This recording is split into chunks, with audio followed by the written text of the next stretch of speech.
Session 9, so it's the Session 8 recap. Last session, we started off with a very nice feast in the Temple of Drax. Our party really didn't know what to say or do, so the party pretty much mingled with themselves. They didn't really know too many of the people there, but they did notice most were the heads of the other temples here in the Moonkeep. Dinner itself went pretty good with a nice short and sweet speech from Grugthar the Divine. Then Kargath stood up and once again thanked everyone for helping with his leg. Our Buster wasn't too comfortable in there, so he sneaked out pretty early. And after dinner, our party headed once again to their inn for a nightcap and then some much needed rest. Come morning, they were not really interested in sitting around and really wanted to hit up the college for the autopsy on the dean. Our Tabaxi decided it was also a good idea to take her partner Panther with her, just in case. It also had stayed with her in her room that night, much to the innkeeper's ire. When they got to the college, Kerrigan the Panther stood outside and had a nap while they went in. The college looked very Victorian in construction, which was very, very different from the other college that they visited the day before. Inside they found that the inside did match the outside of the building. The girl at the info desk managed to give them a map of the college so they could also find the morgue. Along the way, they came across a hallway that had lots of pictures, maps, info, etc. on the dean. While looking at one of the maps, they were given a look at the actual Lunaran sanctuary where the dean had come from on the planet. This was probably the first time they had actually seen a map of New Luna, where their ancestors first came from, so it was a nice special moment for them. They also heard from a nearby source a speech that the dean used to say to her first-year students at the sanctuary. After this little bit of lore, they headed down to the morgue. Once there, they found that they were one of the first to come there, and they met with one Ms. Granger, the dean's assistant. She was better in her late 20s and seemed very abrupt. She pointed to an area and told them to sit and wait. It was about a half hour later when pretty much everyone else who was at the feast the night before came in. The head cleric of Terra, with the help of the twin elves from the Twin Suns Temple, did the autopsy. Everything was going pretty good until it came to the brain, when it was taken out and something fell on the floor that only our rogue and monk saw. After that, a few things happened. Our monk jumped off from where he was sitting, grabbed a beaker, and slammed it over top of what looked like a small worm that was slowly crawling away. It was then that one of the priests, a Warforged, got up and told everyone to move back. He looked at Professor Artemis and told him that magic is just kind of slipping off this thing somehow, and that maybe he could help being an artificer. Artie was a little taken back, but got up and produced a small lead-lined tube, and with the help of some small mechanical spiders, managed to get the thing inside the tube.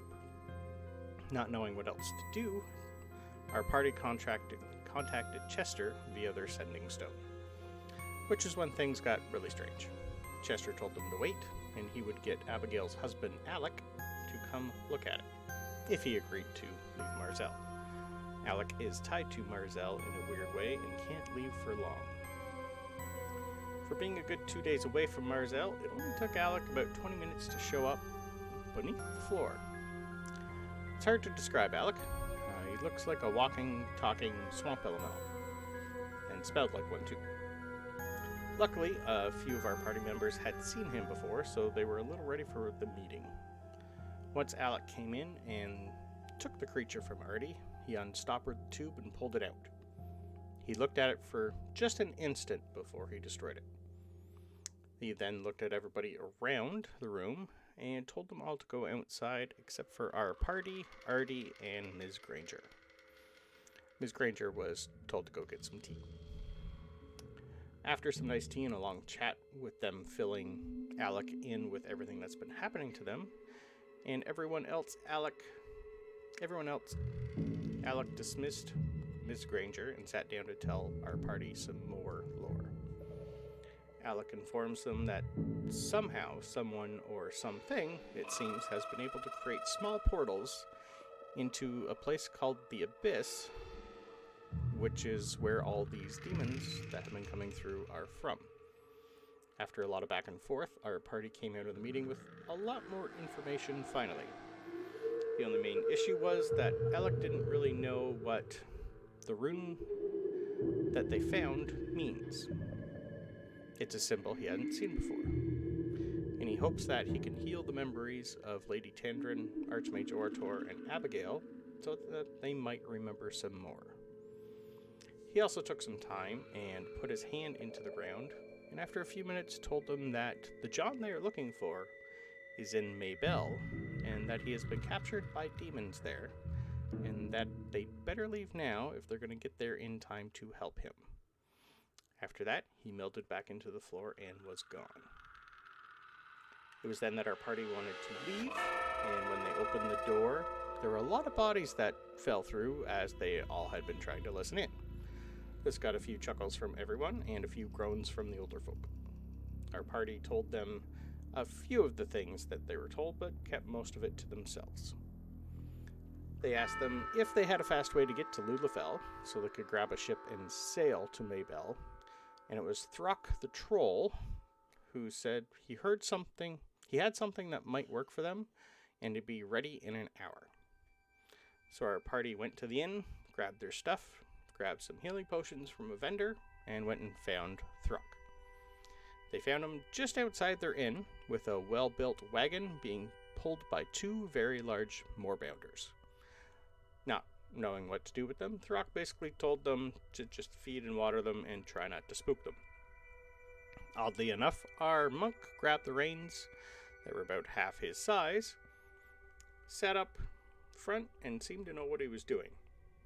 Their ride was going really good for the first few hours, until they noticed something large ascending on them from the sky, which is where we are now. Yeah, until Wade gets here, I am going to take control of him. So I'm going to do an animal handling check on him as this thing starts to swoop down towards the moorbounders.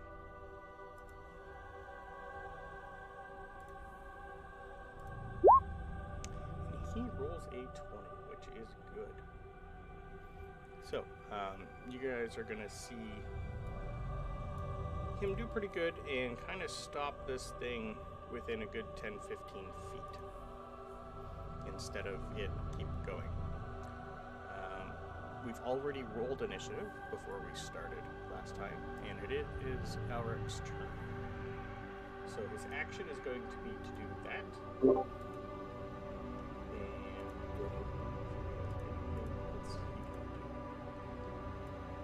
he's going to look around at you guys all that are kind of still inside, yell that there's something coming down, and see if you guys want him to undo the moorbounders or to just leave them tied up.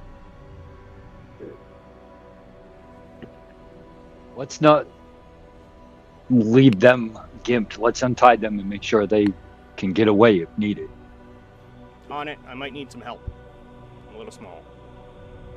Kargath, Oh. just look out and go. I got it. Okay.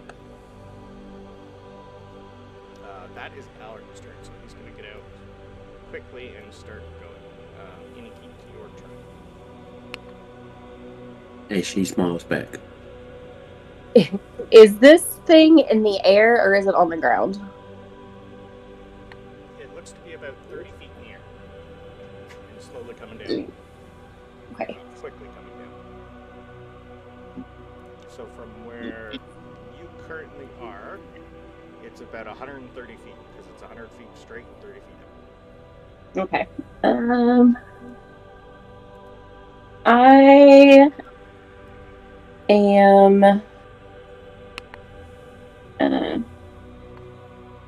I'm gonna hop down. Where's my token? Oh, I'm way back here. Okay. Am I supposed to be on the cart? No, I'm behind the cart. Okay. Yeah, you were behind, so you would have kind of moved up with them as they were slowing. Okay, yeah, I'm just... Yeah. Okay, but...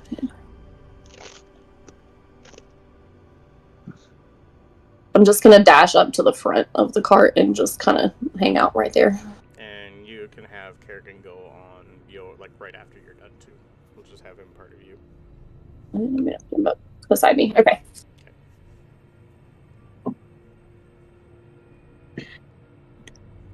And that's it.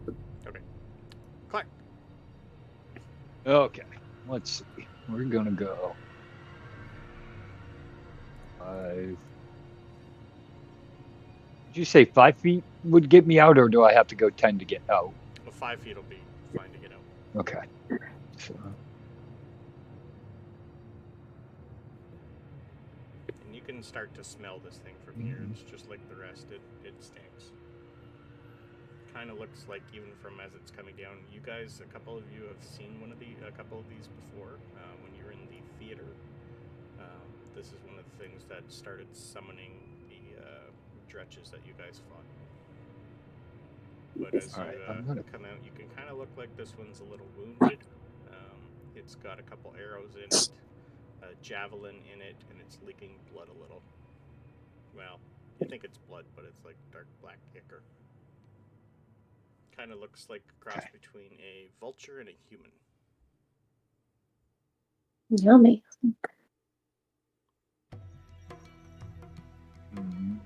So that we could be 10, 15, 20, 30, 55, 60. You said he was 30 feet up? Yeah. Okay, good. So I'm just going to cast a guiding bolt.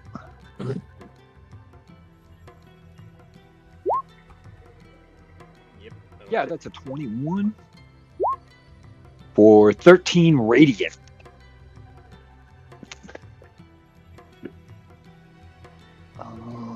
Looks like it took that to the face quite hardly. Cool. But Yeah. got its attention. Cool. Yeah, that will do it. Buster. Does guiding bolt give me advantage? Nope, I don't think so. No. Nope. Okay. I'm gonna move to. Well, can I take a short bow shot at it? Absolutely. Range on that's what, 190? 80 to 320. Actually, guiding bolt does give advantage on the next attack roll. Does it? Cool. Yep. I did not know that. Yep, you Yep, can because it's all lit up and shiny now. Ah, It's a mystical dim light. nice. Sweet. So Buster gets advantage on the attack. Which I'll roll for. Yep. 17. Yep.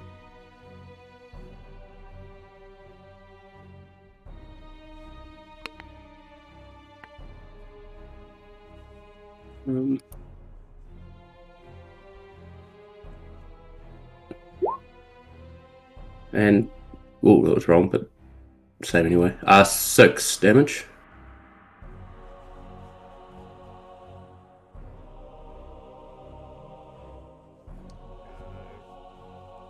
You should be able to get your sneak attack on that with advantage.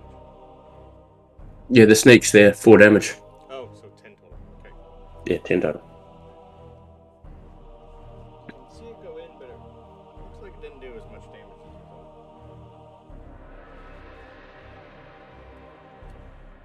To know.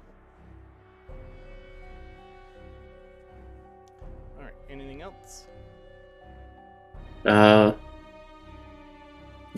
That's it. This thing's turn.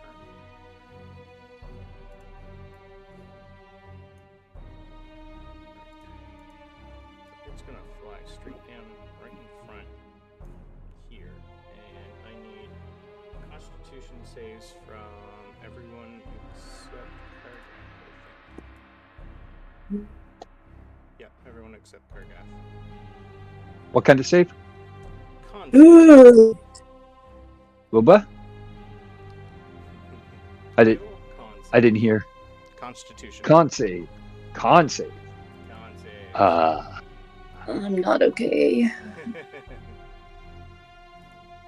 I got a nat 1. Did you?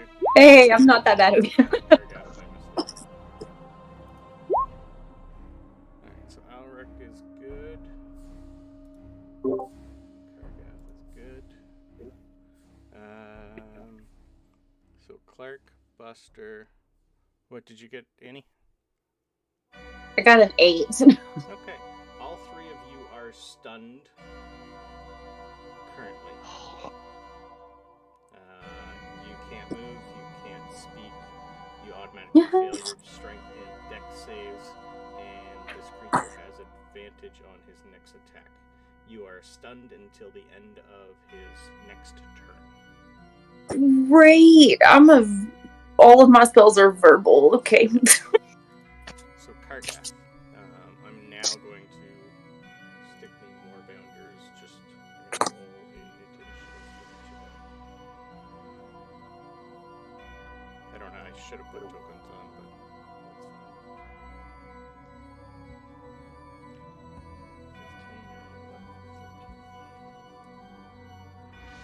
Oh, there is a verbal component to that. Damn it. Alright, so Kargath is going to get out. Kargath is finally going to realize that. Oh no, I already told him what he's going to be. He's still stuck at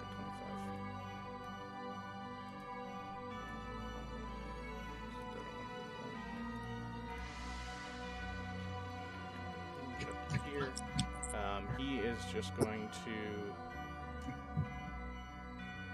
realize that you guys are a little stunned, but he still needs the help, so he's going to do he's just going to take an action to rip. Actually, he's going to cut the reins, cut all the ropes and shit off the more bounders, and just kind of help smash through this. Easy strength check. Kargath smash. Kargath smash. Kargath is just going to annihilate the reins and everything holding onto this, so you guys are going to have to do a little bit of repairing. But the more bounders are out, and they will, seeing as this is the next turn, they're going to be entering combat. So they have a 15 and a 13, so they're both going to be going right after Buster. So Alric's turn. Having these things freed, he's going to step back a little bit and shoot a dart.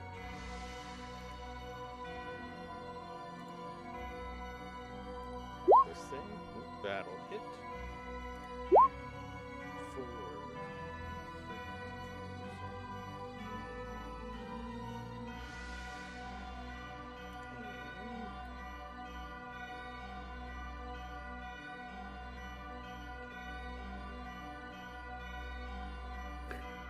This thing's not on the ground yet. It is still up in the air a little. So he can't do anything else, I don't believe.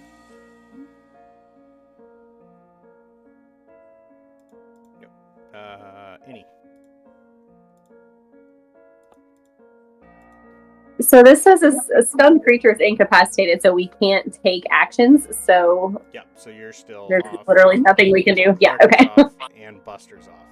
Yeah. Okay. So all three of you are stunned until the end of its turn.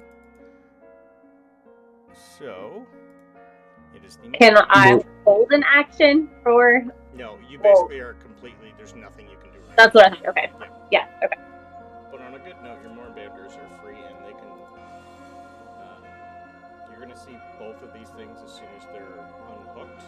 They're both going to do a standing leap and jump on top of this thing. And let's give me some dex checks with them. 14. So both of them you're going to see jump on this thing and pull it to the ground. So this thing is now on the ground with a couple more bounders on top of it. And that's both their actions. Oops. which brings us back up to Kargath. He's going to walk up a little bit, and you're going to see this thing's got a couple arrows and a javelin in its side. Kargath, you're going to notice, is just going to grab the javelin that's in it and shove it in further.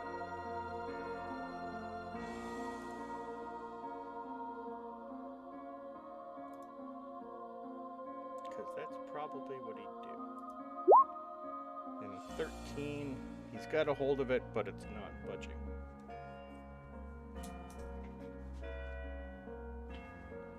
So with his bonus action, he is going to use one of his Giant's Might and grow a couple extra feet. And he also gets...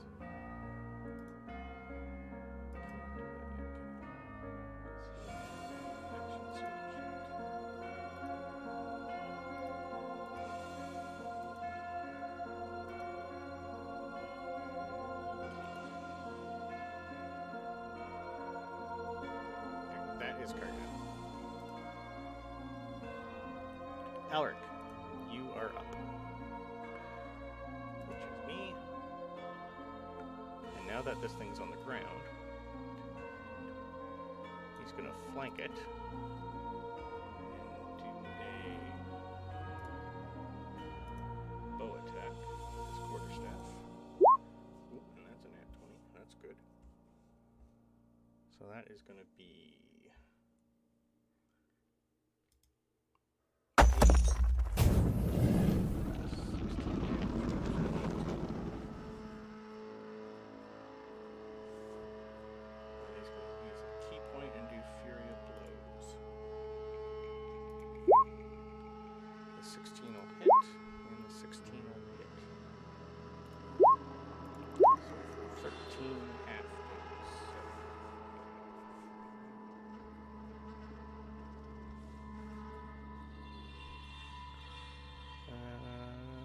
Annie, up to you.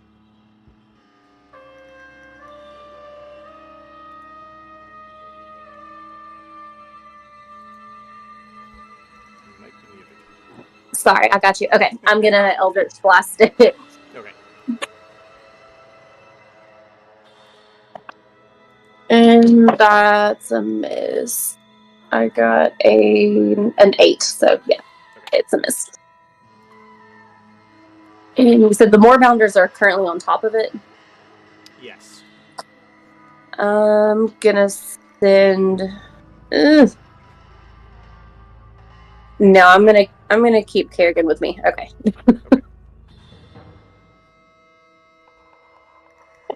I guess that... Yep, that's it. Clark, you find yourself unparalyzed.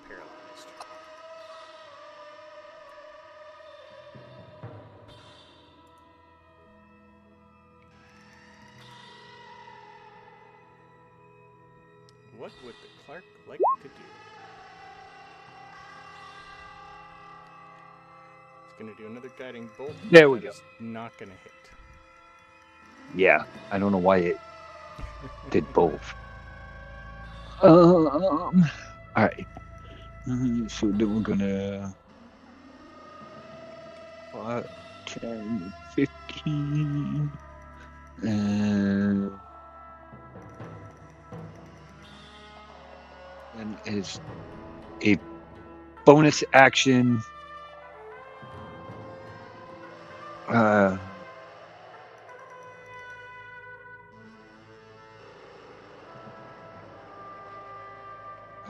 No, actually, no. I'm just going to stay right there.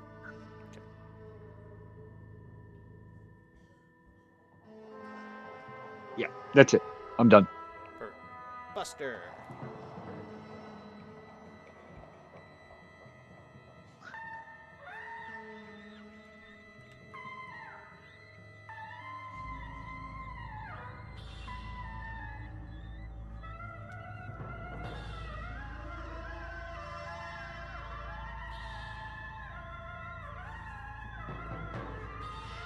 Buster. You're muted, so just reaching out. Yep, that makes a bit more sense.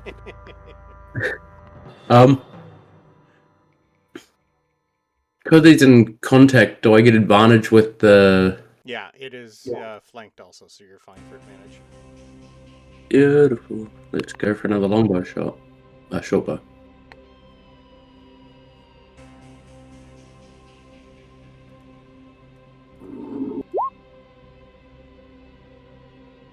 $20 to hit. Yep.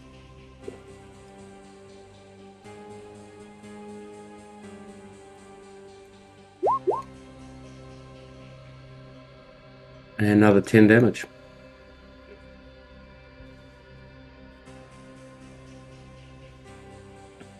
And that'll be my turn. It's almost starting to look like Warbounder's turn. It's gonna do a